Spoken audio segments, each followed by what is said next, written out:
ഇഞ്ചി പതിവായിട്ട് നമ്മുടെ ആഹാരത്തിൽ ഉൾപ്പെടുത്തണം എന്ന് പറയുന്നത് എന്തുകൊണ്ടാണ് എന്ന് എത്ര പേർക്ക് അറിയാം?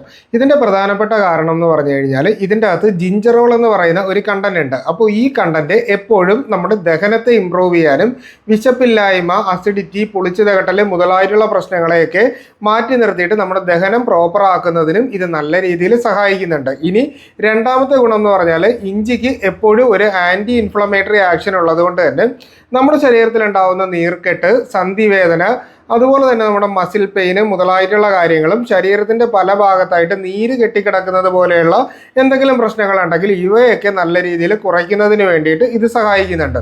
അതുപോലെ തന്നെ ഇഞ്ചി ഒരു നാച്ചുറൽ ബ്ലഡ് തിന്നർ ആയതുകൊണ്ട് തന്നെ നമ്മുടെ BP ഒക്കെ അത്യാവശ്യം കൺട്രോൾ ചെയ്ത് നിർത്തുന്നതിന് വേണ്ടിയിട്ട് ഇത് സഹായിക്കുന്നുണ്ട്. നമ്മുടെ ശരീരത്തിൻ്റെ കൊളസ്ട്രോൾ മെറ്റബോളിസം നല്ല രീതിയിൽ പ്രോപ്പർ ആക്കാനും HDL കൊളസ്ട്രോൾ ശരീരത്തിൽ കിട്ടുന്നതിനും LDL കൊളസ്ട്രോളും ട്രൈഗ്ലിസറൈഡും ശരീരത്തിൻ്റെ അകത്ത് അടിയുന്നതിനെ കുറയ്ക്കുന്നതിനും രക്തക്കുഴലിൻ്റെ പ്രോപ്പർ ആയിട്ടുള്ള ആരോഗ്യം മെയിൻറ്റെയിൻ ചെയ്യുന്നതിനും ഇത് നല്ല രീതിയിൽ സഹായിക്കുന്നുണ്ട്.